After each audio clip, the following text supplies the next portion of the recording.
নমস্কার বন্ধুরা, আশা করি আপনারা সকলে ভালো আছেন। কাকলি কিচেনে সকলকে স্বাগত। আজকে বানিয়েছি সুজির ভাপা পিঠে।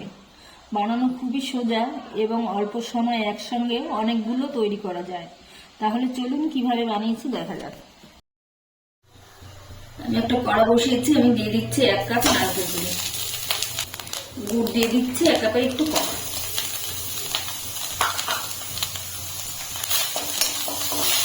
গুড় আর নারকেলটা আমি জাল দিয়ে নেব। গুড়টা গলে একটু হালকা আঠালো আঠালো ভাব হলে তখনই নামিয়ে দিতে হবে। এখন আমার এটা হয়ে গেছে, আমি এখন এটা নামিয়ে দিচ্ছি। এখানে আমি দিয়ে দিচ্ছি 1 কাপ সুজি, দিচ্ছি 1 কাপ দুধ, আর দিচ্ছি 1 কাপ জল। আপনারা চাইলে 2 কাপ দুধও দিতে পারেন। 2 কাপ জল আর দুধ মিশিয়ে দিলাম। এখন ভালো করে জাল করে নেব। দিচ্ছি সামান্য একটু লবণ, দিচ্ছি 1 চামচের মতন চিনি, মানে চিনিটা গুঁড়ো করা রয়েছে এটাই আমি দিলাম। 1.5 চামচের মতন দিলাম, বেশি দিচ্ছি না কেননা নারকেল অনেকটা গুড় দেওয়া আছে।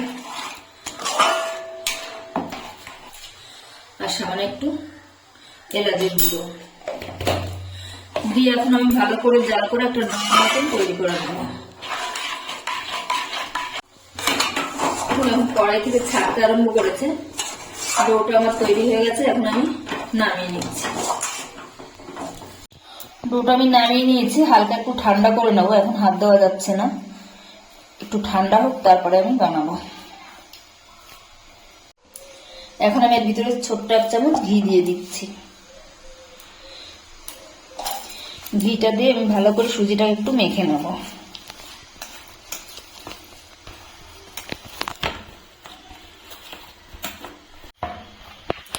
আমি এভাবে 2টো ডো করে নিয়েছি, একটা আমি নিয়ে নিচ্ছি। এখন আমি একটু বেলে নেব।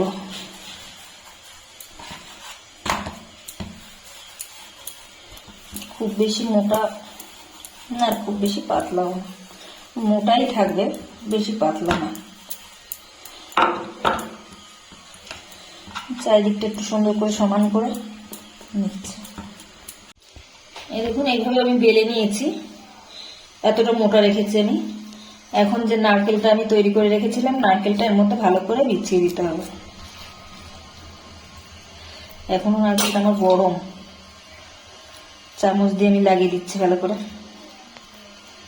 আমি ভালো করে নারকেল লাগিয়ে নিয়েছি। এখন আমি সুজিটাকে আমি এখন এভাবে গোল করে রোল করে নেব।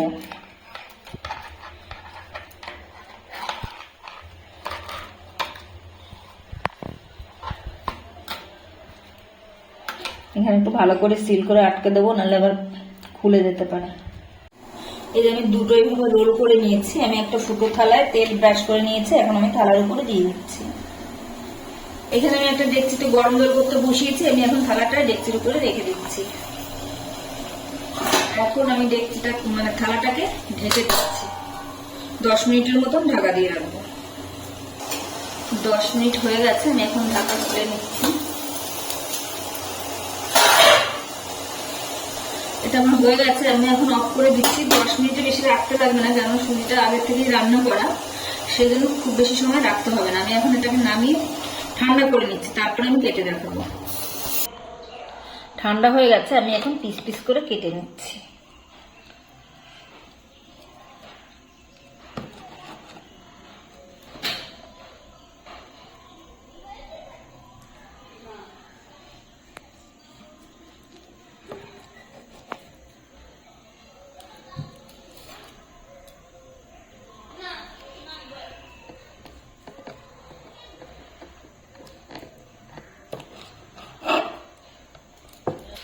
আমি পিস পিস করে কেটে প্লেটে সাজিয়ে নিয়েছি।